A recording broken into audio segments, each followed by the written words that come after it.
आज Pakistan news room में देखिए, नैब में गैर हाजिरी क्या शरीफों को सलाखों के पीछे पहुंचाएगी? सदारत एक नाअहल से दूसरे नाअहल को मुंतकिल। मुझे फ़ख्र है अपने पाकिस्तानी होने पर, मुझे फ़ख्र है अपना बोलवाला होने पर। अस्सलाम वालेकुम, मैं हूं फैसल अजीज़ खान और आप देख रहे हैं पाकिस्तान न्यूज़ रूम। नाअहल हाजिर हो, ये नाअहल हाजिर हो कि जो आवाज़ें लगती रहीं और नाअहल नहीं आए, यानी कि नवाज़ शरीफ साहब नैब पेश नहीं हुए। और ना सिर्फ वो पेश नहीं हुए बल्कि उनके साहबजादे हुसैन नवाज़, हसन नवाज़, इन तीनों को ज़ाती तौर पर तलब किया गया था। ये तीनों के तीनों नहीं आए। कौम इंतज़ार कर रही थी नाअहल वज़ीर आज़म तशरीफ़ लाएंगे, अगर नहीं आएंगे तो कोई मेडिकल का कागज़ जमा होगा कि मेरी तबीयत ठीक नहीं है, लिहाजा इस्तिस्ना दिया जाए। ऐसा नहीं हुआ। तो अगर नहीं आए तो दो चीज़ें हैं। एक तो ये कि क्या कबूल लिया है जो उनके ऊपर रेफरेंसेस हैं, क्या उन्होंने कबूल लिया है कि जो उन्होंने जराइम किए हैं, जो पाकिस्तानी कौम का पैसा लूटा है। एक रेफरेंस है 3000 करोड़ रुपए का, उन्होंने कबूल लिया है, मान लिया है। एक चीज़ तो ये है। अगर ये चीज़ नहीं है तो दूसरी बात यह है कि वो पाकिस्तानी इदारों के ऊपर एतमाद नहीं करते हैं, सफाई पेश करने को तैयार नहीं हैं। दोबारा समन जारी होगा, दोबारा समन जारी होगा नवाज़ शरीफ का और उन्हें पेश होना पड़ेगा। लेकिन साथ ही एक और पहलू भी है। पाकिस्तान की तारीख में क्या कभी नैब ने सहूलतकारी की है? नैब के ऑफिसर्स ने सहूलतकारी की है? मुल्जिमान को पकड़ने के लिए, गिरफ्तार करने के लिए एक शहर से दूसरे शहर जाकर हाथ बांधकर बैठे हैं? क्या कभी इससे पहले हुआ है? क्या 14 ऑफिसर्स रावलपिंडी से चले, लाहौर आए और आके नैब के ऑफिस में बैठ गए, इंतजार करते रहे नाअहल वजीर आजम, करप्ट वजीर आजम, चोर वजीर आजम, डाकू वजीर आजम तशरीफ लाएंगे अपने बेटों के हमरा, हम इंतजार करते हैं, और वक्त पूरा हुआ वापस रावलपिंडी चले गए? कभी ऐसी सहूलतकारी सुनी, देखी? नैब का काम तो यह है कि मुल्जिमान को गिरफ्तार करे, छापा मारे, लेकिन छापा नहीं लगा। आज गिरफ्तारियां नहीं हुई।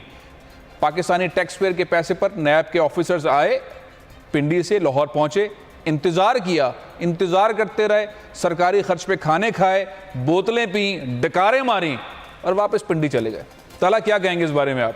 बिल्कुल सही कह रहे हैं। नैब की परफॉर्मेंस के ऊपर बड़े सवालिया निशान लग गए हैं। लेकिन फैसल साहब, एक और चीज नवाज शरीफ के बारे में कही जा रही है कि मेरे प्यारे नाअहल नवाज शरीफ का जहनी तवाजुन कुछ ठीक नहीं है, डिप्रेशन का शिकार है, बच्चे उनके सुन नहीं रहे, बेगम कुलसूम उनकी मान नहीं रही हैं, इसलिए बड़ा बिलबिला उठे हैं। उन्हें समझ नहीं आ रहा करे तो क्या करें। अपने पार्टी के जो पुराने तरीन सीनियर रहनुमा थे उन तक भरोसा नहीं रहा है। लेकिन फैसल साहब, आपने गुज़िश्ता रोज प्रोग्राम में कुछ बहुत इंपॉर्टेंट बातें कही थी जो कि सच साबित होती हुई नजर आ रही हैं। मैं चाहूंगा एक बार फिर अपने व्यूअर्स को वो सुनवाते हैं। दिखाइए।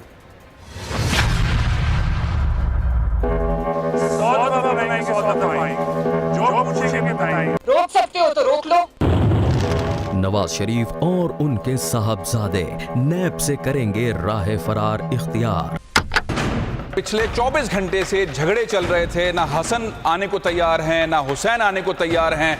कौन जाए जो उनको मनाए लेकर आए? क्योंकि अगर नैब में दाखिल नहीं होंगे, पेश नहीं होंगे तो इश्तिहारी करार दिए जाएंगे, और अगर इश्तिहारी करार दिए जाएंगे तो फिर गिरफ्तारी के वारंट जारी होंगे, और गिरफ्तारी के वारंट जारी होंगे तो फिर मरहला क्या होगा? पाकिस्तान के चीफ न्यूज ऑफिसर फैसल अजीज खान ने गुज़िश्ता रोज ही कर दिया था इंकिशाफ। पाकिस्तानी कौम का पैसा लूट कर लेकर गए हैं, डाके डाले हैं, मनी ट्रेल नहीं है। नैब ने काम शुरू कर दिया था खुल के और बाकायदा तौर पे समन जारी कर दिए। वो दोनों नहीं आ रहे थे, नवाज शरीफ साहब ने बेगम साहिबा को भेजा, वो जाएं, उनको लेकर आए। बागी माँ का रूठे हुए बच्चों को मनाना। नवाज शरीफ हसन हुसैन नवाज ठहराए जाएंगे इश्तिहारी या निकलेंगे उनके वारंट गिरफ्तारी? टाइम ज्यादा नहीं है, टाइम शरीफ फैमिली के पास नहीं है, नवाज शरीफ साहब के पास टाइम नहीं है, नून लीग के पास टाइम नहीं है। नैब में आके पेश होना है, शवाहिद देने हैं, रेफरेंसेस तैयार हो रहे हैं, मामला आगे बढ़ रहे हैं। कौम का लूटा हुआ पैसा नैब अफसरान ने शरीफ खानदान से वापस लेना है।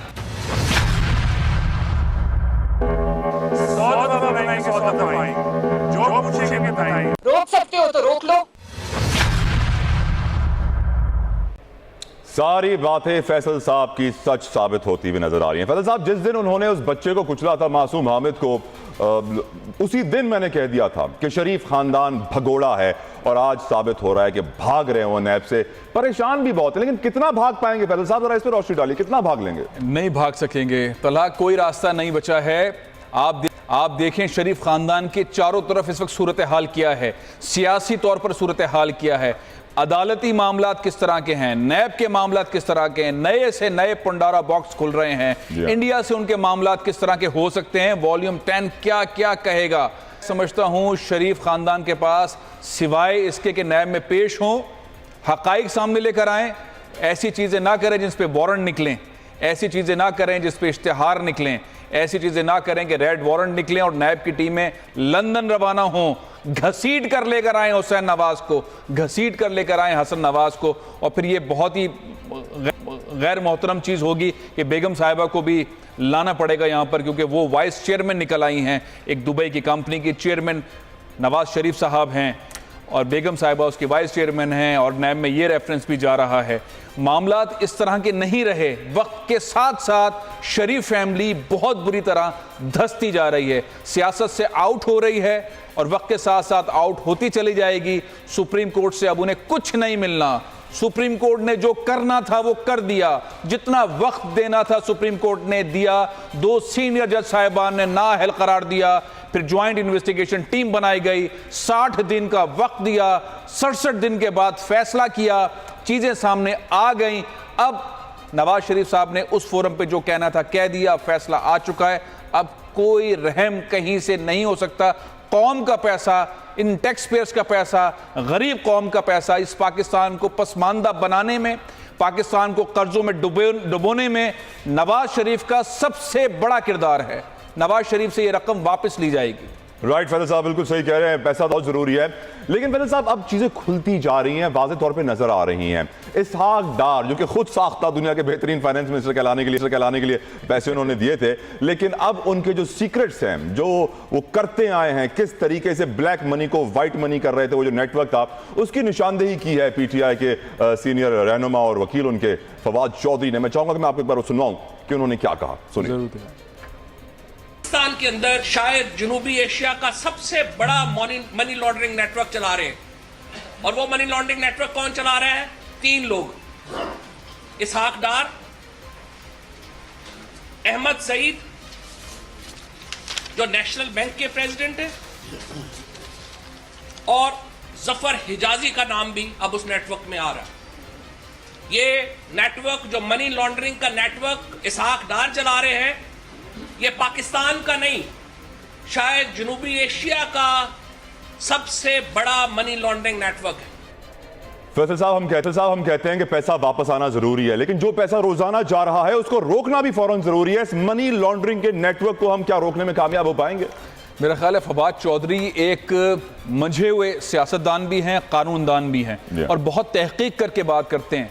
इन्होंने जो इल्ज़ाम आयद किया है, मैं तो खैर इनकी तायद भी करता हूं, लेकिन जो इन्होंने इल्ज़ाम आयद किया, इल्ज़ाम के तौर पे बात कर लेते हैं कि ये कह रहे हैं कि इसहाक डार यानी कि इस मुल्क के इस वक्त के वजीर खजाना, वो मनी लॉन्ड्रिंग में इस रीजन के सबसे बड़े नेटवर्क में शामिल हैं। पाकिस्तान के नेशनल बैंक के प्रेसिडेंट वो इस नेटवर्क में शामिल हैं, यानी कि एसएससीपी के इस वक्त के सरबरा, यानी कि पाकिस्तान में जो कारोबार होता है, जो बिजनेस होता है, उस इदारे को जो ये सब कुछ देखता है, उसके सरबरा, यानी कि सरकारी सतह पे पाकिस्तान इस वक्त मनी लॉन्ड्रिंग में शामिल है।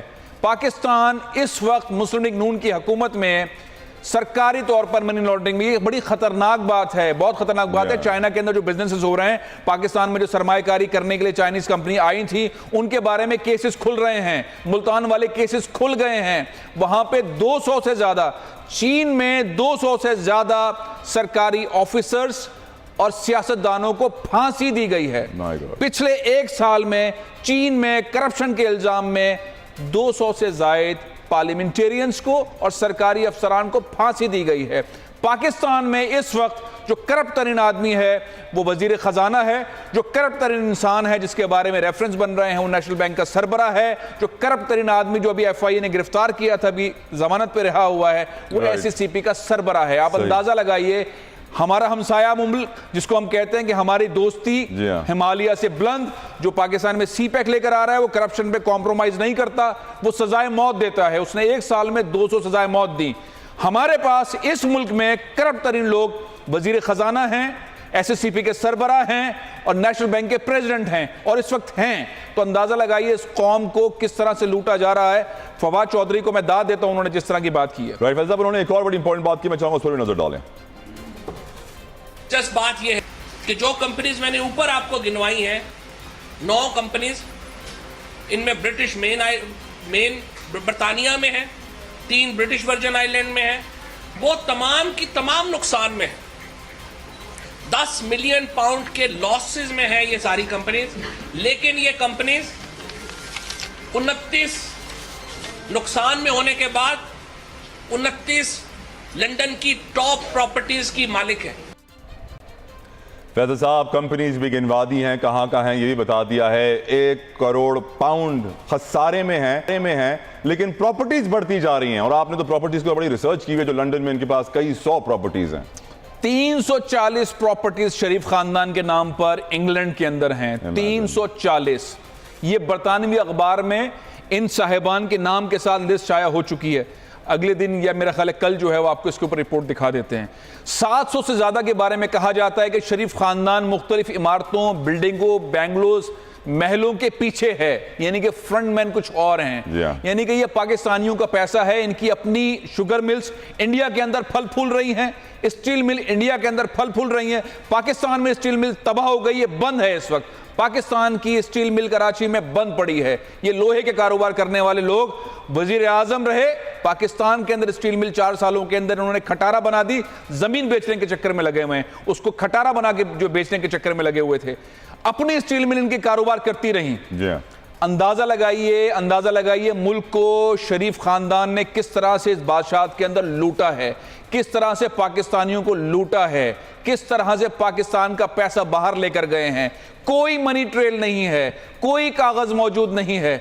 अब नैब रेफरेंसेस, ये तो 4 का इन्होंने मामला था ना, जो चीजें सामने आ रही है, मेरा ख्याल है कि 40 के करीब रेफरेंसेस बनेंगे। कोई शरीफ खानदान का साहब नहीं बचेगा, कोई साहिबा नहीं बचेंगी, और उनके इर्द गिर्द जो इस वक्त चिल्ला रहे हैं, चीख रहे हैं, शोर मचा रहे हैं, ये सब भी अंदर होंगे। मैं किसी वजीर का नाम नहीं लेता, वो रेलवे का हो या खारिजा का हो, लेकिन बहरहाल सब के सब फंसेंगे इसके अंदर। शायद जितोई साहब, मियाँ साहब का तो हल होने वाला है और हो रहा है, और वक्त के साथ हर घंटा जो गुजर रहा है शरीफ खानदान के साथ बुरा हो रहा है, और कौम देख रही है कि अगला घंटा क्या करेगा शरीफ खानदान का। आप क्या कहते हैं? फैसल साहब, सराइकी में एक कहावत है कि उड़ते देखे हैं, फंसते नहीं देखे। इस शरीफ ख़ानदान ने हमेशा उड़ान भरी है इस मुल्क में, और बहुत मामूली कारोबार से इस मुल्क के इक़्तिदार के ऐवानों पर कब्ज़ा किया है और इस मुल्क के वसाइल पर कब्ज़ा किया है। अल्लाह माफ़ करे, जो गिरफ्त इस वक्त है, हम अल्लाह से माफ़ी मांगते हैं। मैं आपको ये बताना चाहता हूँ कि मुस्लिम लीग नून की जो उम्मीदवार हैं ज़िमनी इंतखाबात के लिए NA 120 लाहौर पर, मोहतरमा कुलसूम नवाज़ साहबा, उनके कागजात नामजदगी गुज़श्ता रोज़ मंजूर कर लिए गए थे, लेकिन आज उन्हें फिर चैलेंज कर लिया गया है। इस हवाले से मैं आपको एक रिपोर्ट दिखा रहा हूँ। दिखाइए।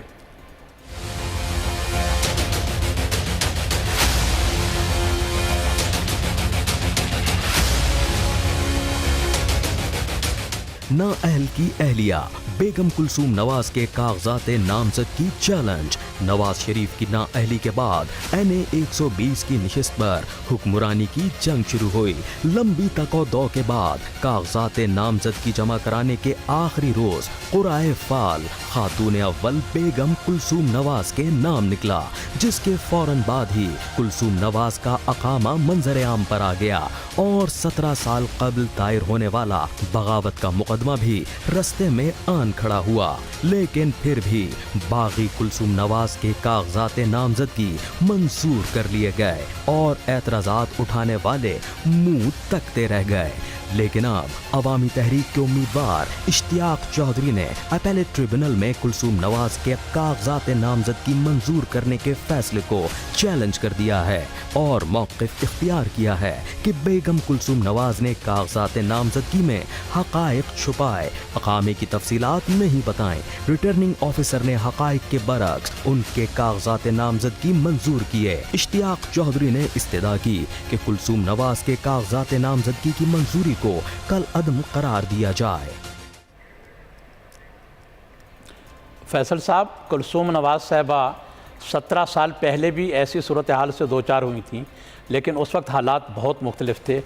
आज वो कई महाजों पर एक साथ लड़ रही हैं। लंदन भी वो गई हैं, यहाँ इलेक्शन भी लड़ रही हैं और यहाँ की पार्टी को भी संभालना है। ट्रिब्यूनल की जो समाअत है वो 21 को है। आप क्या समझते हैं कि वापस आ जाएंगी? मेरा नहीं ख्याल कि वो अपने साहबजादों को मना पाएंगी, बहुत मुश्किल है, क्योंकि साहबजादों को मालूम है कि अब उनको जेल में रहना पड़ेगा। उन्हें पता है उन्होंने क्या किया, उनके अब्बू ने उनके साथ क्या किया है। हुसैन नवाज़ को अच्छी तरह पता है उनका पाकिस्तान में आने का मतलब ये है कि जेल में जाएं, इसमें दूसरी कोई राय नहीं है। बेगम साहिबा अपने साहब को किस तरह संभालेंगी, किस तरह से संभालेंगी, किस तरह से अपने हस्बैंड को संभालेंगी, क्योंकि वो बादशाह से उतरने के बाद बैकी बातें कर रहे हैं। बेटी उनकी डिफैक्टो प्राइम मिनिस्टर रही हैं, वो उनकी बात मानती ही नहीं थी।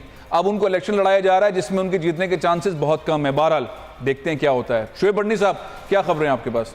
फैसल साहब, नाहल होने वाले ने मुस्लिम लीग नून की सदारत जिस शख्स को सौंपी है वो भी जाली डिग्री की वजह से सन 2008 के इलेक्शन में नाहल हो चुके हैं। जी हाँ, सरदार याकूब नासिर पर जो इल्ज़ामात हैं वो चंद इल्ज़ामात अगर मैं आपसे शेयर करता चलूँ, इन पे अरबों रुपए के असासे बनाने का इल्ज़ाम है। जब ये वफाकी वज़ीर थे, जो रेलवे की जो स्क्रैप का माल होता है वो इन्होंने कोड़ी दाम फ़रोख्त किया है। इसके साथ साथ इन पे करोड़ों रुपए के तरक्याती फ़ंड खुर्द-बुर्द का इल्ज़ाम है। इसके अलावा इस्लामाबाद के सेक्टर F911 में इन्होंने सियासी असर व रसूख पे एक वो कायम किया हुआ है, कोल्ड स्टोरेज।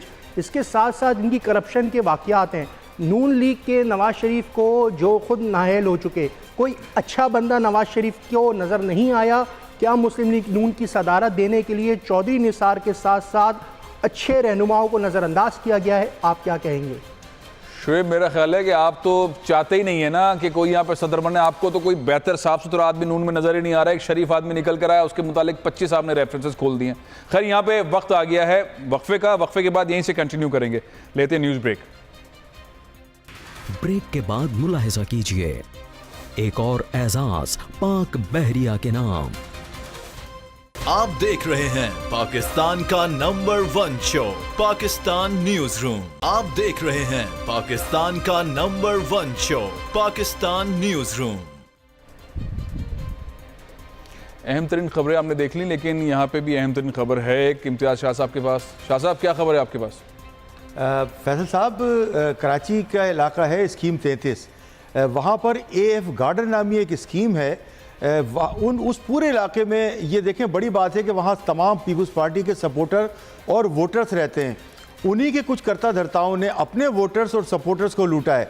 इस तरह से कहा जा सकता है कि अपने ही गिराते हैं नशेमन पे बिजलियाँ। इस सिलसिले में एक रिपोर्ट तैयार की है, पहले वो देखेंगे फिर आपसे बात करते हैं। दिखाइए।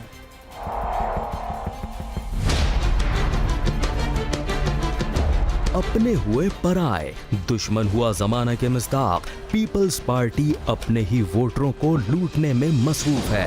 कराची के इलाके KDA स्कीम 33 सेक्टर 24A में कायम AF गार्डन में बिल्डर्स ने अपनों को ही चूना लगा दिया। हाजी अब्दुल रज़्ज़ाक, गुलाम सरवर कोड़ाई और जावेद भुट्टो प्लॉट डेवलपमेंट के नाम पर रिहायशियों के करोड़ों रुपए हड़प कर गए। FA गार्डन के रिहायशी बिजली, पानी, गैस और सीवरेज जैसी बुनियादी सहूलतों से भी महरूम हैं। मजबूर हैं, बैठे हैं, बस अब नहीं पानी है, नहीं गैस है, नहीं बिजली है। 20-20 लाख में प्लाट बेचते हैं, घर बनाए हैं, जहाँ बिजली के इतने पैसे दें, जहाँ गैस के पैसे दें। रोज टैंकर उतारते हैं, रोज एक दिन छोड़ते हैं, दूसरे दिन टैंकर उतारते हैं। हमें प्लॉट बेचा गया तो हमें बताया गया यहाँ पानी भी है और बिजली भी आ रही है और गैस का मीटर दिखाया गया हर तरीके से, लेकिन जब यहाँ हमने घर बना लिया तो कुछ भी नहीं था। सारे एजेंट जो बैठे हैं पता नहीं कौन कौन सा आके दिखाते हैं और इसको सील करने का कर रहे हैं कि यहाँ कोई पार्क नहीं बनेगा। उसके अलावा हमें कहा यहाँ पानी है, बिजली है। बिजली कोई कुंडे की थी, वो हमारे आने के 2-1 महीने बाद ही कट गई। उसके बाद फिर ये हुआ कि वो 3,000 रुपये 4,000 फी घर जिससे जो मिलता लेते। कोई शाहजहां नाम का आदमी पीपल्स पार्टी के नाम से बेइंतहा पैसे कमा रहा है। रिहायशियों का कहना है कि बिल्डर ने कुछ रोज कबल बिजली देने के नाम पर 20 लाख रुपए भी बटोरे। इन बिल्डर्स का ताल्लुक पीपल्स पार्टी से है। हैरत अंगेज बात यह है, इस इलाके में पीपल्स पार्टी का वोट बैंक मजबूत है। इसके बावजूद पीपल्स पार्टी बिल्डर्स माफिया के खिलाफ कार्रवाई करने से कासिर है। रिहायशियों ने वजीर आला सिंध सैयद मुराद अली शाह से मुतालिबा किया है कि उन्हें रिहाइश की बुनियादी सहूलतें फराहम की जाएं और बिल्डर माफिया से लूटी गई रकम वापस दिलवाई जाए। बिल्डर माफिया ने AF गार्डन में पार्क की जगह पर भी गैर कानूनी तामीरात शुरू करा दी हैं। इसके बावजूद इदारों की खामोशी मज़े का खेज और जवाब तलब है।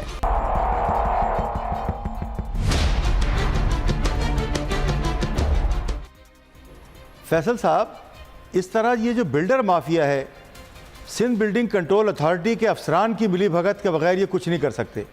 पिछले दिनों जो है वो लियाकताबाद में एक बिल्डिंग मुनज़्ज़म हुई, इन्हीं की कार्रवाइयों कारनामा पैसे लेकर इजाज़त दे दी और बन गए। अब उसके अलावा ये जो है सिलसिला कि अब यहाँ पर जो है वो जो पार्क है उसको भी बेचकर वहाँ पर भी प्लॉटिंग कर रहे हैं। आप क्या कहते हैं कि SBCA जो है, सिंध बिल्डिंग कंट्रोल अथॉरिटी, क्योंकि देखिए जिस तरह से लियाकताबाद में बिल्डिंग गिरी, अब वो लियाकताबाद नंबर 3 में भी गैर कानूनी तामीरात और वहाँ पर भी जो है मुजाहरे। तो इस तरह से ये जो सिंध बिल्डिंग कंट्रोल अथॉरिटी और ये जो बिल्डर माफिया है, इनका गठजोड़ कब तक ख़त्म होगा?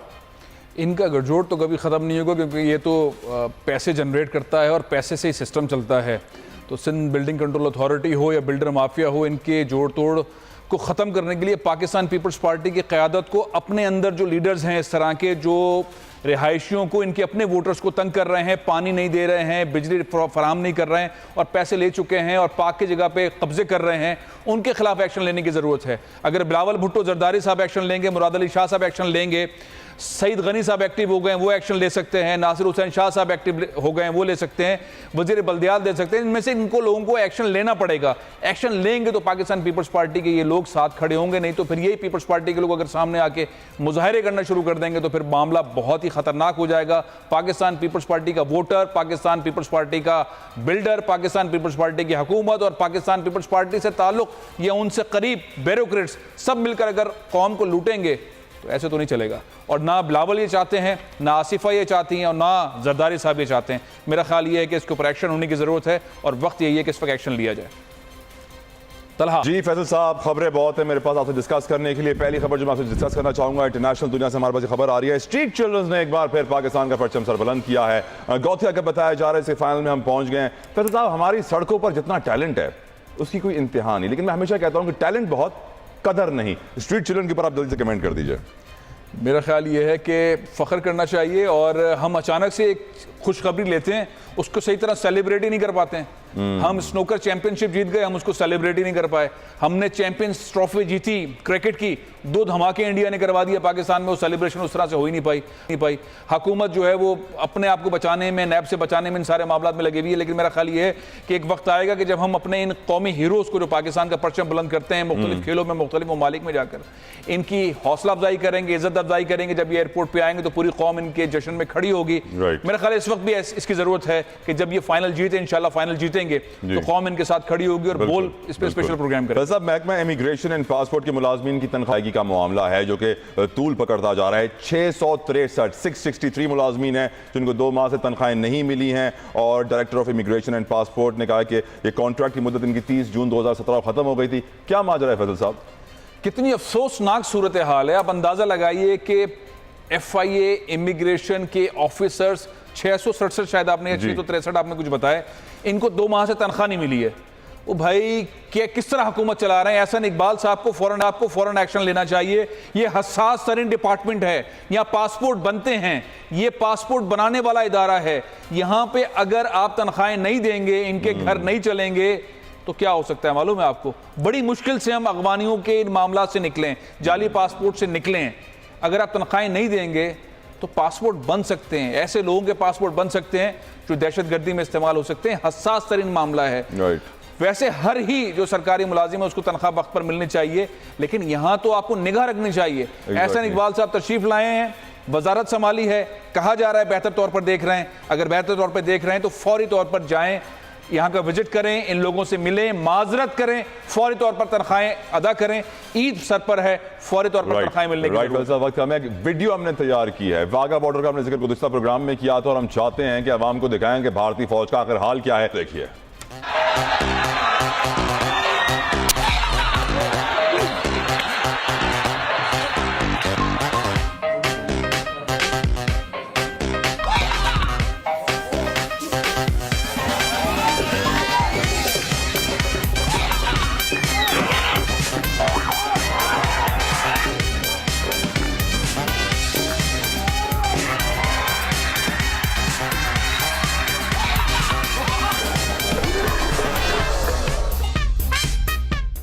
इस वीडियो को देखने के बाद मुझे तो लग रहा है कि वो दिन दूर नहीं है जब वाघा बॉर्डर पर भारतीय फौज, फैसल साहब बहुत जल्दी आके पाकिस्तान की फौज में शामिल हो जाएगी और बोलेगी इस फौज का हिस्सा हमें नहीं होना। खैर फैसल साहब आपसे कमेंट हम लेंगे, सिर्फ बात करेंगे, लेकिन वक्त हुआ एक ब्रेक का। कहीं जाइएगा पर देखते रहिए पाकिस्तान न्यूज रूम।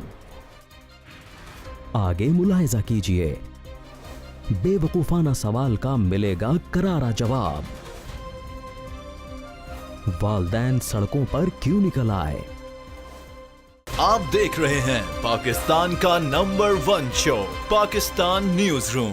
आप देख रहे हैं पाकिस्तान का number 1 show Pakistan news room. Pakistan news room में आपको वेलकम बैक कहेंगे, जहां आप जानते हैं तमाम तराम तरीन खबरें और उन पे होते हैं दिलचस्प और आम तरीन तज्जिए। चीफ न्यूज ऑफिसर फैसल अजीज खान साहब के, और हमने गुज़िश्ता प्रोग्राम में एक आपको बताया था कि मुझे क्यों निकाला रीमिक्स आ गया है, लोगों ने बड़ा पसंद किया। और आज की खबर यह है कि पीटीआई के लीडर हलीम आदिल शेख ने पैम्फलेट्स तकसीम किए हैं पूरे शहर में, जिसमें लिखा हुआ है कि आखिर नाहल नवाज शरीफ को क्यों निकाला, क्योंकि वो पूछते जाते हैं क्यों निकाला, क्यों निकाला, क्यों निकाला।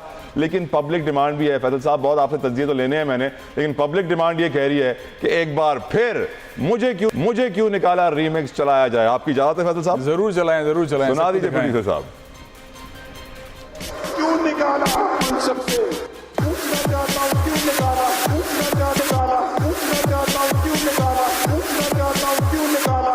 आपको कोई वजह समझ आती है माकूल निकालने की, आपको कोई वजह समझ आती है माकूल निकालने की।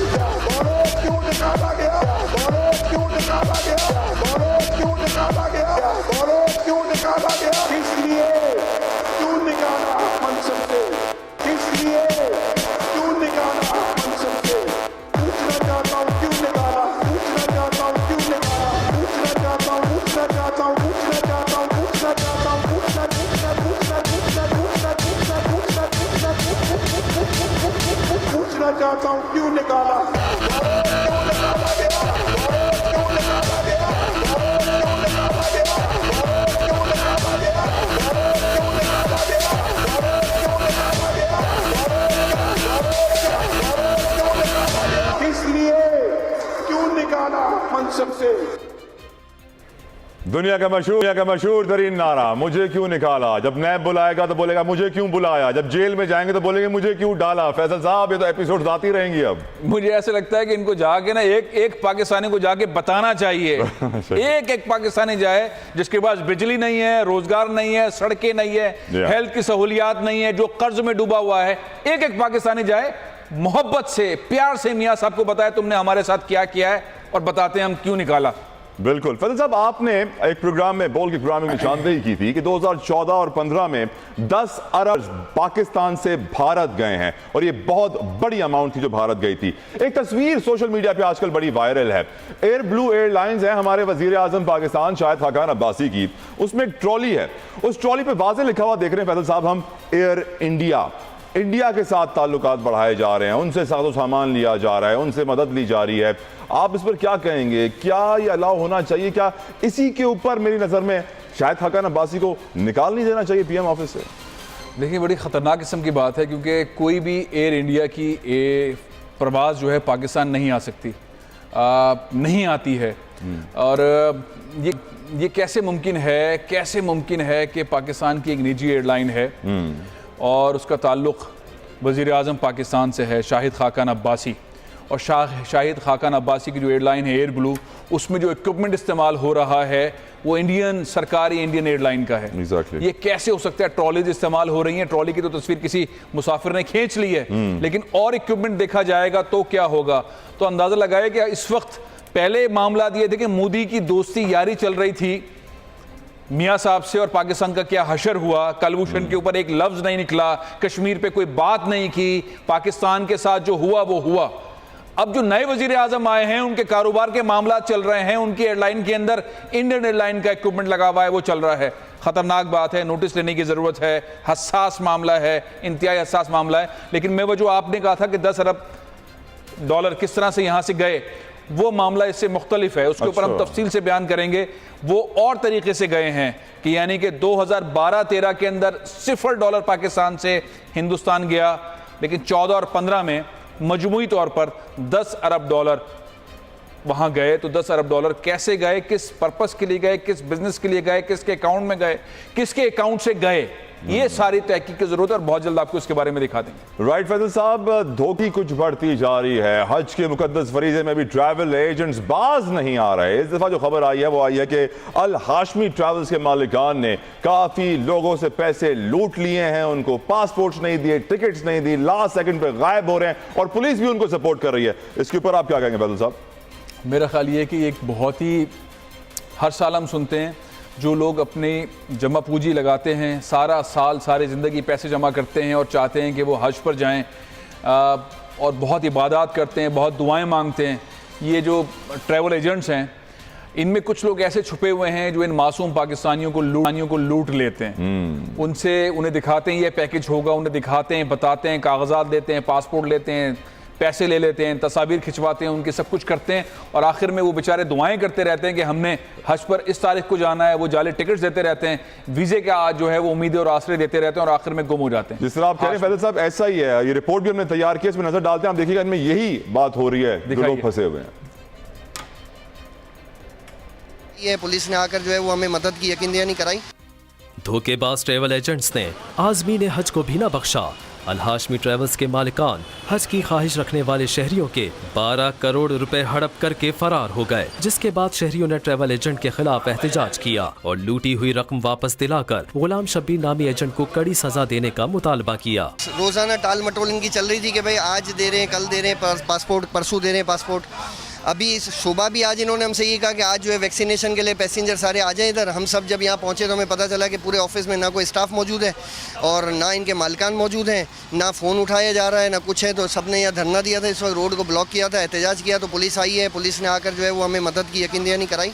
उम्मीद करते हैं कि आने वाले दौर में हमारे जो वजारत मजहबी उमूर के वजीर आला हैं, वजीर वफाकी वजीर, वो अपनी परफॉर्मेंस इंप्रूव करेंगे और ऐसी ट्रैवल एजेंसी के खिलाफ एक्शन लेंगे। फैसल साहब, एक और बड़ी इंपॉर्टेंट न्यूज़ है जो आपसे डिस्कस करना चाहता हूँ। कराची के जो स्कूल्स हैं वो मनमानी कर रहे हैं, जब चाहते हैं फीस में इजाफा कर देते हैं, कोई उनको रोकने वाला नहीं है, पूछने वाला नहीं है। इस दफ़ा खबर यही आई है कि फाउंडेशन पब्लिक स्कूल का नाम आ रहा है और भी बड़े बड़े स्कूल्स का नाम आ रहा है, जिन्होंने इतना इजाफा कर दिया है कि अब बर्दाश्त नहीं हो रहा पेरेंट्स से। आप क्या कहेंगे इसके ऊपर? असल में गवर्नेंस एंड मैनेजमेंट की वीकनेस की वजह से ये होता है।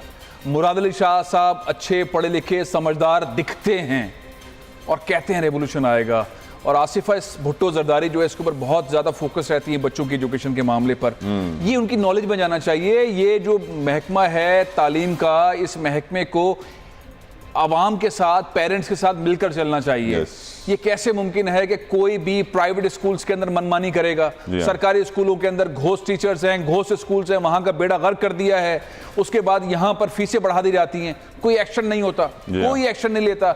और ये कि कोई अदालत भी सुमोटो एक्शन नहीं लेती कि किस तरह से वालिदैन के ऊपर बोझ आता है, किस तरह से ये डाल देते हैं और किस तरह से होता है, कोई एक्शन नहीं लिया जाता। मेरा ख्याल ये है कि मुराद अली शाह साहब को एक्शन लेना चाहिए। मैं वज़ीर तालीम साहब से क्या कहूँ, क्योंकि उनकी परफॉर्मेंस इतनी अच्छी नहीं रही है, वो हर चीज़ के ऊपर फोटो सेशन से आगे नहीं बढ़ पाए हैं, लेकिन मुराद अली शाह साहब एक्शन लेते हैं और उम्मीद रखी जानी चाहिए कि आसिफा भुट्टो जरदारी साहिबा इन चीज़ों पर एक्शन लेती हैं, हेल्थ और एजुकेशन पे वो एक्शन लेंगी। अगर वो कहेंगी मुराद अली शाह साहब को तो यकीनन एक्शन होगा और ये रिलीफ मिलेगा राइट फैसल साहब, यहां वक्त हुआ है एक ब्रेक का। ब्रेक के बाद डिस्कस करेंगे खालिस्तान तहरीक कहां पर पहुंची, सुनवाएंगे आपको उनकी मुंह की जुबानी किस तरह वो पाकिस्तान का हिस्सा बनना चाहते हैं। कायद आजम मोहम्मद अली जिन्ना की पेशकश को याद करते हैं। इस ब्रेक के बाद कहीं जाएगा मत, देखते रहिए पाकिस्तान न्यूज रूम। ब्रेक के बाद देखिए कायद आजम की बात ना मानकर किसने गलती की।